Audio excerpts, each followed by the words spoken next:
Bismillahirrahmanirrahim. Assalamualaikum warahmatullahi wabarakatuh.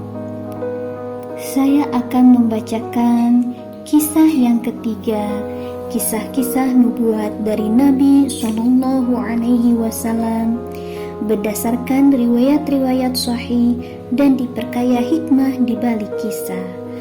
Sahihul Qasasin Nabawi, Dr. Umar Sulaiman Al-Ashqari. Kisah yang ketiga ini dengan judul Nabi Shaleh alaihi salam. Rasulullah Shallallahu alaihi wasallam melintasi negeri kaum Tsamud yang dibinasakan Allah ketika mereka menyembelih unta. Kemudian Rasulullah Shallallahu alaihi wasallam berhenti bersama para sahabatnya di sumur tempat unta itu meminum air. Lalu beliau menceritakan kepada mereka kisah tentang tempat itu yang seakan beliau mengetahui kisah yang terjadi dengan sebenarnya. Dari sisi inilah unta datang lalu kembali melalui jalan itu. Rasulullah Shallallahu Alaihi Wasallam mengingatkan agar jangan sampai mereka melakukan perbuatan seperti yang dilakukan kaum Saleh. Sebab kaum Saleh pernah meminta mukjizat kepada Saleh, lalu Allah mengeluarkan unta sebagai tanda kebesaran. Namun kemudian mereka justru mendustakan dan menyembelih unta itu, sehingga Allah menghancurkan mereka dan menurunkan siksa kepada mereka. Nas hadis. Imam Ahmad meriwayatkan dalam musnadnya dari Jabir, ia berkata, ketika Rasulullah Shallallahu Alaihi Wasallam melintasi Hijr, beliau bersabda, janganlah kalian meminta mukjizat-mukjizat, karena kaum Saleh pernah memintanya. Unta datang melalui jalan ini, lalu pergi melalui jalan ini. Mereka kemudian mendurhakai perintah Rabb mereka, lalu menyembelihnya. Unta itu meminum sumber air mereka sehari, dan mereka meminum air susunya sehari. Mereka kemudian menyembelihnya, lalu mereka disambar petir. Dengannya Allah Azza wa Jalla membinasakan kaum Saleh yang ada di bawah kolong langit kecuali satu orang. Ia saat itu berada di tanah haram Allah Azza wa Jalla. Beliau ditanya, siapakah dia wahai Rasulullah? Beliau menjawab, dia adalah Abu Righal. Kemudian ketika ia keluar dari tanah haram, ia tertimpa azab seperti yang menimpa kaumnya. Syarah hadis. Allah Azza wa Jalla menceritakan kepada kita kisah Nabi Shaleh alaihi salam dan kaumnya Tsamud. Rangkaian peristiwa dan kejadian kisah ini disebutkan dengan rinci dan jelas. Kisah ini tidak disebutkan dalam kitab Taurat. Pada ahli kitab juga tidak ada yang mengetahui tentang kisah kaum Saleh ataupun kisah kaum Ad, kaum Nabi Hud. Padahal Al-Quran memberitahukan kepada kita bahwa Musa menyebutkan dua umat ini kepada kaumnya. Dan Musa berkata, jika kamu dan orang yang ada di bumi semuanya mengingkari nikmat Allah, maka sesungguhnya Allah Maha Kaya, Maha Terpuji. Apakah belum sampai kepadamu berita orang-orang sebelum kamu, yaitu kaum Nuh, Ad, Tsamud, dan orang-orang setelah mereka? Tidak ada yang mengetahui mereka selain Allah. Ibrahim ayat 8-9. Orang mukmin dari keluarga Fir'aun berkata kepada kaumnya, "Wahai kaumku, sesungguhnya aku khawatir kamu akan ditimpa bencana seperti hari kehancuran golongan yang bersekutu, yakni seperti kebiasaan kaum Nuh, Ad, Tsamud, dan orang-orang yang datang setelah mereka. Padahal Allah tidak menghendaki kezaliman terhadap hamba-hambanya." Ghafir ayat 30-31. Kitab-kitab sunnah menggambarkan kepada kita bahwa Rasulullah SAW melintasi negeri-negeri kaum Tsamud yang bernama Hijr di tengah perjalanan menuju perang Tabuk. Kemudian beliau bersama rombongan pasukan singgah di negeri-negeri kaum Tsamud. Para sahabat beliau mengambil air dari sumur-sumur yang dulu kaum Tsamud mengambil air dari sumur-sumur tersebut. Lalu mereka membuat adonan dengan air-air tersebut dan memasang tungku-tungku. Kemudian Rasulullah SAW memerintahkan mereka untuk menuangkan isi tungku dan memberikan adonan yang mereka makan kepada unta-unta. Setelah itu, beliau bersama rombongan pasukan meneruskan perjalanan hingga singgah di sumur yang unta Nabi Soleh meminum air dari sumur tersebut. Rasulullah SAW melarang para rombongan memasuki negeri kaum yang mendapat siksa, kecuali dengan menangis seraya menyebutkan alasannya. "Aku khawatir kalian tertimpa azab yang menimpa mereka." Ketika orang berada di suatu tempat yang menjadi lokasi sebuah peristiwa besar di masa mereka atau pada masa sebelumnya, mereka akan merasa terikat oleh peristiwa tersebut. Bagi seorang dai, ia tentu memanfaatkan kesempatan tersebut untuk mengingatkan orang-orang pada peristiwa yang menimpa orang-orang terdahulu dan mengingatkan agar jangan sampai melakukan perbuatan yang mereka lakukan ataupun meniti jalan mereka. Inilah yang dilakukan Rasulullah SAW. Beliau memberitahukan kepada para sahabat sebagai ilmu yang Allah beritahukan kepada beliau. Beliau menunjuk jalan yang dilalui unta Soleh saat hendak minum air di sumur tersebut, dan jalan yang dilalui unta saat pergi meninggalkan sumur. Beliau memberitahukan kepada mereka bahwa unta bergiliran dengan kaum Soleh untuk meminum air di sumur tersebut. Unta meminum air di hari gilirannya, dan pada hari berikutnya tidak meminum air sedikit pun. A'udzu billahi minasyaitonir rajim. Qala hadhihi naqatul laha syirbun wa lahum syirbu yaumin ma'lum. Aku berlindung kepada Allah dari godaan syaitan yang terkutuk. Ini seekor unta betina yang berhak mendapatkan giliran minum, dan kamu juga berhak mendapatkan minum pada hari yang ditentukan. Asy-Syu'ara ayat 155. Wa nabbi'hum annal ma'a qismatun bainahum kullu syirbin muhtadar. Dan beritahukanlah kepada mereka bahwa air itu dibagi di antara mereka dengan unta betina itu. Setiap orang berhak mendapat giliran minum. Al-Qamar ayat 28.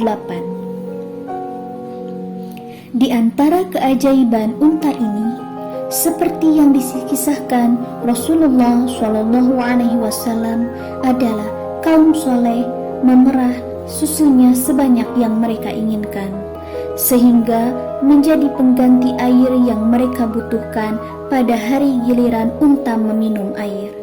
Mereka mendapatkan air susu unta tersebut tanpa perlu bersusah payah. Meski kaum Samud mendapatkan manfaat besar dari unta ini, namun mereka merasa kesusahan dan tidak menyukai keberadaan unta tersebut di tengah-tengah mereka, hingga mereka pun menyembelihnya. Al-Quran mengabarkan bahwa yang membunuh unta tersebut adalah orang yang paling celaka dari kaum Samud.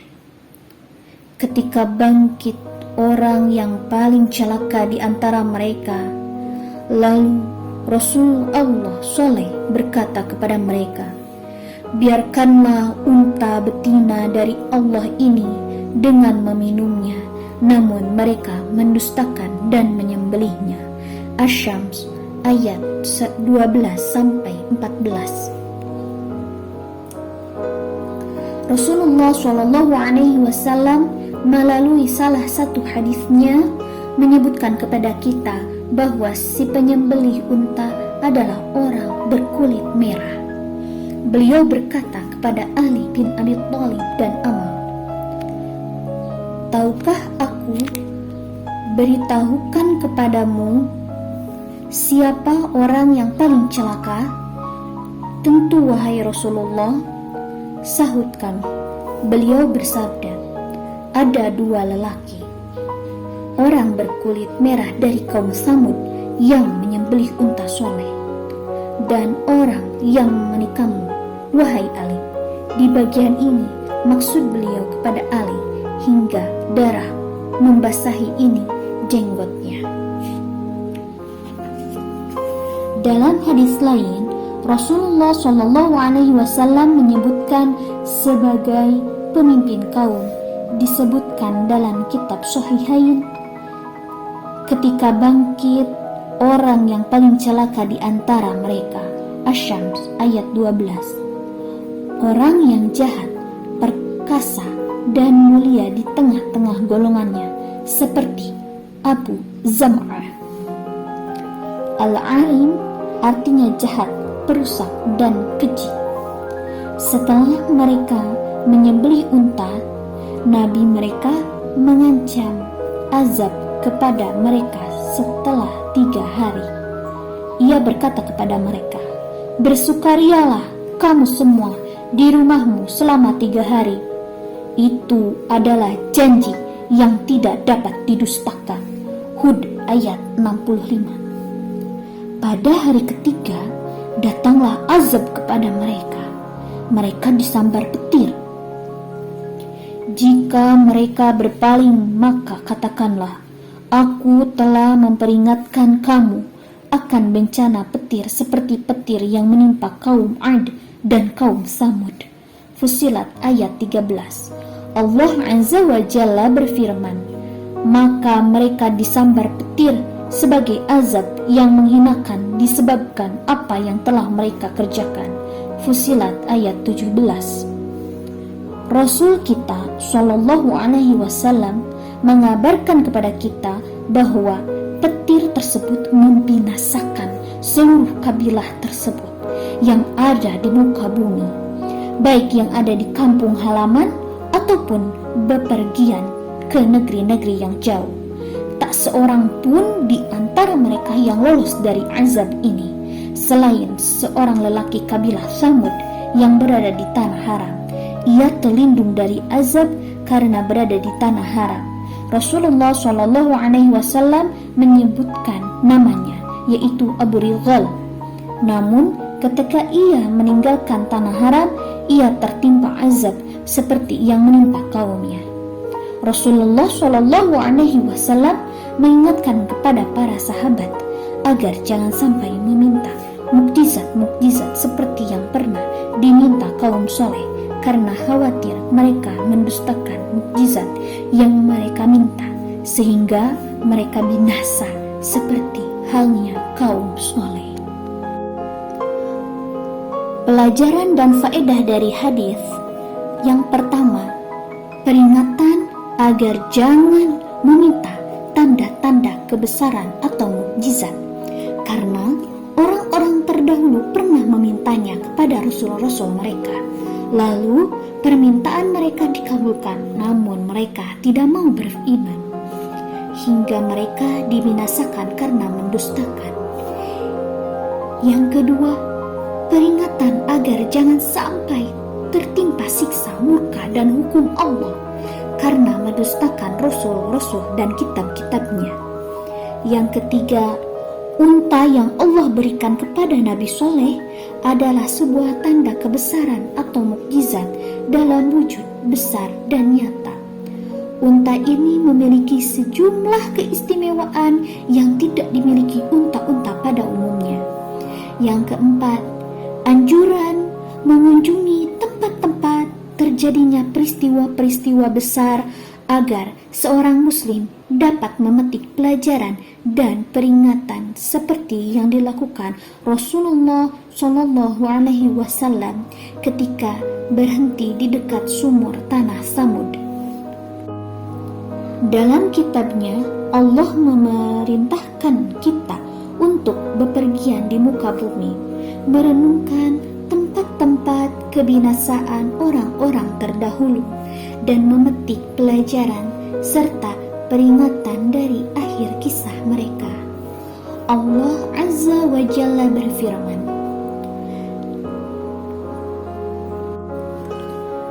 "Katakanlah Muhammad, jelajahilah bumi,